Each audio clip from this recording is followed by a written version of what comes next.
Today I'm just cooking a couple of slices of black pudding. Now, black pudding is one of my very favourite things. It's a sausage made from barley, onions, oats and pig's blood. That puts a lot of people off eating it. I personally think it's great, and I don't really see why there's any difference between eating blood versus any other part of an animal. But I can see why some people find it objectionable. I just happen to really like it. So it occurred to me, can we make something that's a bit like this but actually doesn't contain blood at all? Or actually, can we make something that's a bit like this that's suitable for vegetarians? Well, there is something that I made on my website called nettle pudding, which is actually quite similar to black pudding. You can be eaten in a breakfast meal in a similar way. And then I thought, what about if we take it one stage further? Can we make something that looks and tastes like black pudding but is suitable for vegans? Well, that's what I'm going to try today. Of course, the question you might want to ask is why? Why would you do that? Why would vegans be interested in eating something that's like black pudding? Well, I don't know that they would, in all honesty. This is just something to satisfy my own curiosity. So let's have a go and see what we end up with. Okay, so two of my ingredients are coming from right here. This is stinging nettles, and this one down the front here is ground elder. Now, my recipe actually calls for fresh parsley, but this stuff is an excellent substitute. So I picked the nettles from the back here because the dogs haven't got to them. And you notice I'm wearing a glove because these things sting like crazy. I'm just picking the top part of the nettle like that, maybe the top 4 leaves.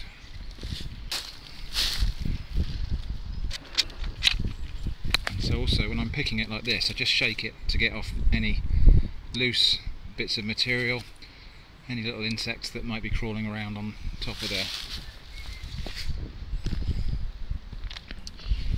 And I'll pick maybe half a colander full of nettles for the recipe I'm making today.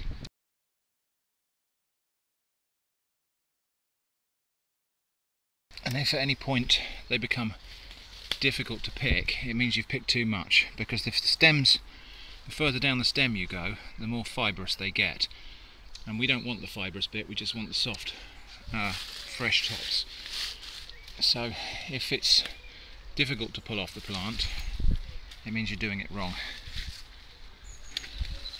But these are lovely and fresh and soft. They're picking ever so easily. So I'm going to go ahead and pick a few more bits of this. And then for the ground elder here, again, I'm going to go a little way in from the edge, and I'm just going to pick these nice fresh young shoots like this. And this stuff, ground elder, a lot of dispute how this thing got into the country. Some say it was introduced by the Romans, who enjoyed it as a vegetable. No idea if that's true. It grows everywhere. It's a very invasive weed, so I'm not going to bring the roots back to my garden. But the flavour of the leaves is almost exactly the same as flat leaf parsley, so I will be using this as a substitute for parsley today. Got just a loosely filled colander full of nettles here. I did actually manage to get myself stung. The nettles reached underneath my glove as I was reaching across, got stung on the wrist there. But there you go, you can't help that, can't win them all. So anyway, in order to make this truly vegan, I am going to run these under the tap to wash all the little insects off. They do look remarkably clean though, so I shan't need to wash them too much. There's just a few little bits of kind of seed husk and other foreign material that will get out. Right, rapidly boiling water, and my nettles just go straight in there, and they will wilt down almost immediately, but we will boil them for 2 to 3 minutes, and we'll see a noticeable change in colour. They will darken and cook right down. While my nettles are cooking down, let's just talk about the spices. Most of the flavour in sausages and black pudding comes from the spices and herbs. So in this bowl I've got black pepper, salt, mixed spice which contains cloves and allspice and ginger, a little bit of cumin, a teaspoonful of mixed dried herbs, those are sage, rosemary, oregano, and about a teaspoonful of ground nutmeg. And I've also got my parsley. Well, it's ground elder, but it's as good as parsley. So all of these things are going to go into my mix. There's quite a lot of spice there, but this is quite a spiced dish anyway. This is quite a highly flavoured dish. 3 minutes later, nettles, as you can see, have gone much darker green and cooked down to be really completely soft. So we're just going to take them out of the water to stop them cooking any further. And set those aside for a moment. I'm not going to try too hard to get rid of the liquid from these, because we need some of this liquid in the mixture. So here I've just got some peeled wheat that I'm boiling until it goes soft. I'll add that in whole. You could use pearl barley for this, or you could use rice. Some black pudding recipes have rice in them, but I prefer peeled wheat. So now we're coming to the bit where we have to simulate or substitute essentially what is the blood of a pig. So what I'm going to do, quite apart from my nettles, which have got a kind of meaty earthiness to them, I've got some beetroot, which is going to combine, I think, with the dark green. So the dark red and the dark green should combine to make a dark brownish black colour. This is also going to contribute earthy, irony sort of flavour to it, which I hope will complement the nettles nicely. So beetroot's like, you could think of that as the blood of the earth. The blood of the earth!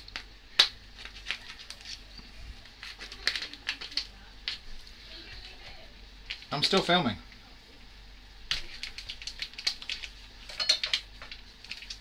So there we go, I've opened up the packet of beetroot. I've got to be really careful because this is going to go all over my shirt. These are pre-cooked beetroot that are shelf stable. I'm just going to put one of them in there to start with, and we'll see how we get on. My nettle pudding recipe has an egg in it, so I need to substitute something for the egg. I'm going to use some silken tofu for that, which is going to add some protein and some texture and some moisture to the whole dish. So I think what we'll do here is we will just take, I don't know, about 1 egg's worth of tofu and put that in there. Oops. Straight in there. And also, of course, in go my nettles. So let's see what that looks like when that's blended up. Still quite green. More beetroot, I think. I'll put 1 more beetroot in there.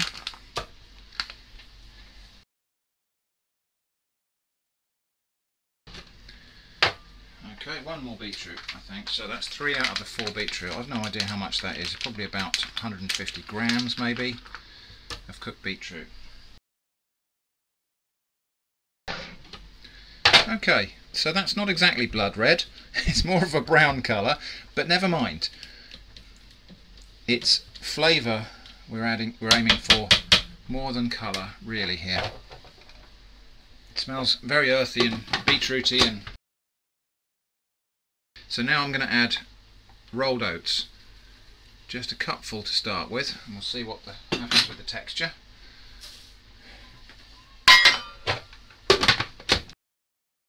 That's good. We're going to need another cupful of oats.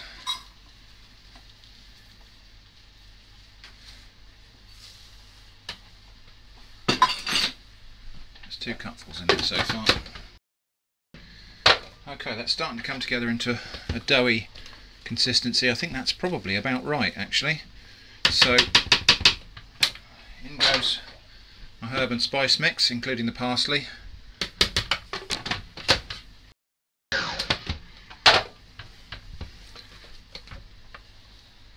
That does actually smell very sausagey and savoury.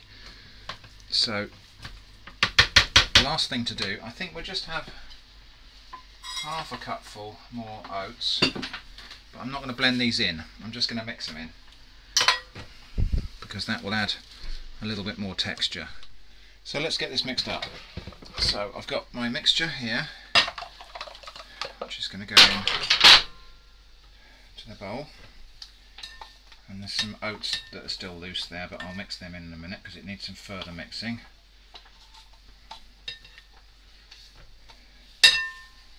And that's good, it's nice and firm because we have to roll this into a sausage shape and then we're going to steam it inside paper. So it needs to be relatively firm but with still a bit of natural moisture. And then into the mix I've got a small onion diced up,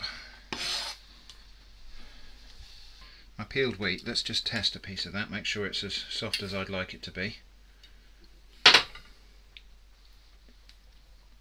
Yep, that's good. So we'll just drain the liquid off of that. So in goes the peeled wheat as well. And then we'll just blend that together to mix them thoroughly.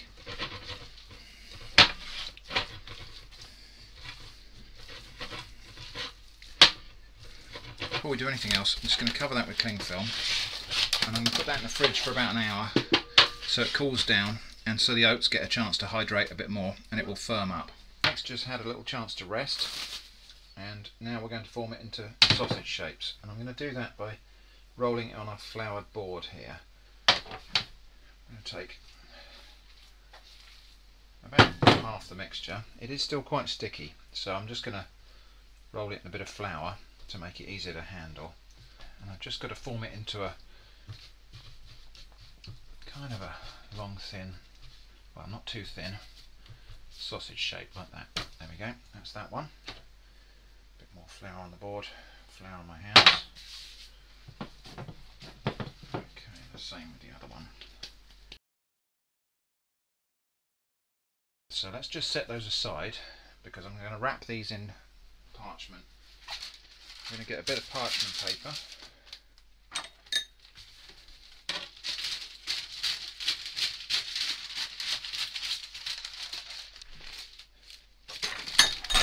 Turn it over so it doesn't keep rolling up.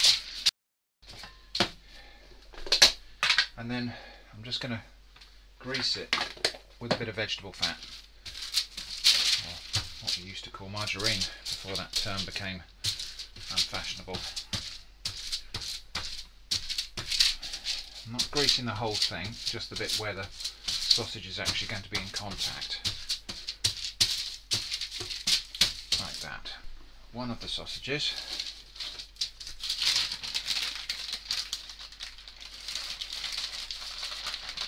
Roll it up in the parchment paper.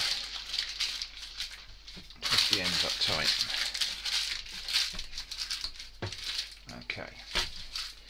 That's pretty good. Bit of soft string around that end to stop it expanding out in that direction.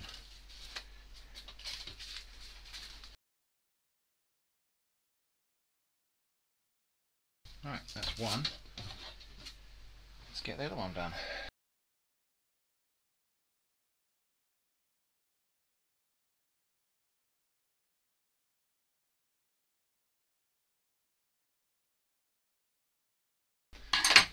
Okay, so that's my two packages. Now finally, I don't want this paper to go all soggy when I steam it, so I'm going to now wrap again in aluminium foil.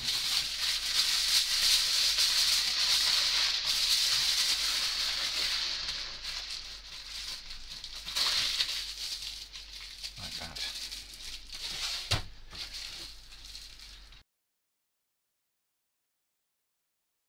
So I've got a pan of water just coming to boil here now. Put my steamer on top. My two sausages will just fit nicely in there like that, just about squeeze in. And we'll put the lid on and I'm going to leave that to steam for an hour.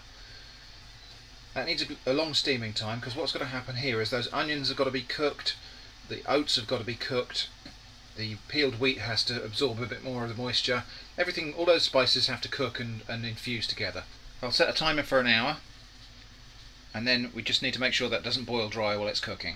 Right, we're halfway through cooking and I just thought I'd check in on these. It's good. They've swollen up and they're really tight, which is good because that's going to give us our sausage shape and it's going to make the cooked product much easier to slice because it will compress itself together. So another half hour and then we're done. Right, so that's had its hour steaming.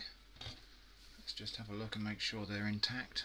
Yep, they're still really firm and fully cooked. I'm just going to leave those now to cool slowly. Turn the heat off and we'll leave those to cool slowly over the steam. Then when they're fully cooled, we'll be able to chill them and slice them and fry them, and we'll see how it compares to real black pudding. Okay, the moment of truth. It's the morning after, so I cooked these yesterday and I haven't actually looked at them yet, so let's see what they're like inside.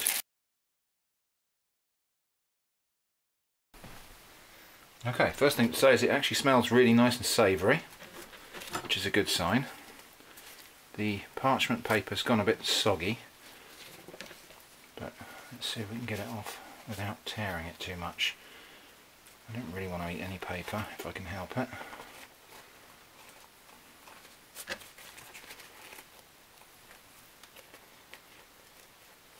Okay, getting the paper off is going to be a challenge. Do you know what I'm going to do? I'm going to do what we do with real black pudding and slice it, and then take the paper off the individual slices. Easier to manage that way, I think. Okay, so paper, maybe I needed to use something a bit tougher than this because I'm having a bit of trouble getting all the paper off.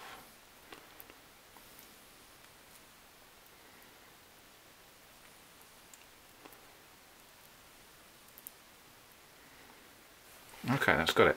So, interesting, it's not, it doesn't look like black pudding. Not quite dark enough in colour to be authentic for black pudding, but it smells pretty good. So I think what we're going to do, I'll cut a couple of slices of this and we'll fry it up and we'll see what it tastes like.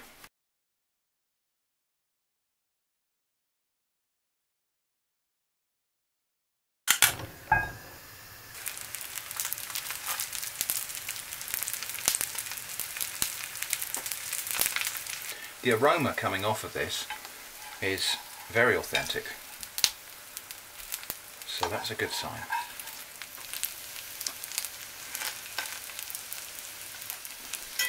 I'd say that's done, so let's go and give it the taste test. The all-important taste test. Well, first thing to say is, obviously we didn't quite hit the target on colour. It's gone a nice brown colour. It's actually a very healthy looking colour, but it's not looking like black pudding exactly. But never mind. So, let's have a taste. Do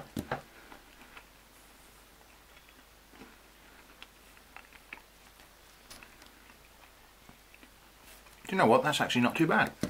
It needs a little bit of salt. I didn't put very much salt in it when I cooked it. The texture, because it's mostly oats, the texture is perhaps a little bit doughy, more so than I would normally expect for a breakfast sausage, but it's actually okay. It's not bad. I think I still prefer the real thing, but that's not bad. So let's see what it's like in a different context, which is a sandwich.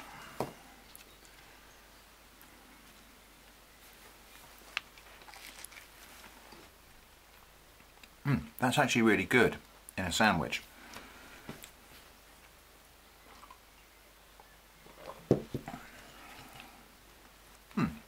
Okay, that's not going to convert me to vegetarianism anyway, because that's not what I was trying to do here. But that's actually rather good. So in conclusion, was this a success or a failure? I'd say this was a success. I think we could have done better with the colour. I don't know how, but I didn't want to add any artificial colourings. But we still ended up with something that looks breakfasty. Flavour's actually very good. The spices have come through. The blend of flavours is just about right. I think I under-seasoned it a little bit, so a little bit more salt in the recipe would have been good. Texture, not quite as meaty as something with real meat in it, but that's no surprise. overall, I'm actually very satisfied with this project. So I hope it hasn't caused anybody any offence. My agenda here is not anything further than curiosity. Just wanted to see if I could make something that could be served as part of a cooked breakfast that contained no meat at all. I don't have any agenda, as I say, other than pure curiosity. And this has been an interesting experiment. So thanks for watching, and I hope to see you again soon.